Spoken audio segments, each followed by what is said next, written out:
How to save Facebook email address. If any day you are a Facebook user and you would like to see your Facebook email address but you do not know how to do that, just follow the following steps.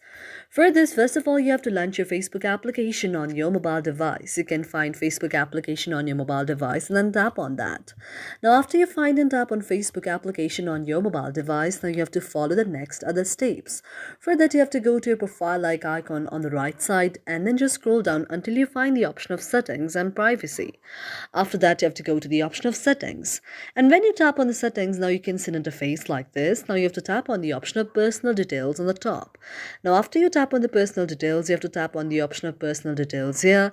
And then you can see the option of contact info. You can tap on contact info and here you can see the very email address that you have in the contact info. So this way you can check your email address on the very Facebook. Thank you for watching our video, and if you really like it, do not forget to subscribe our channel.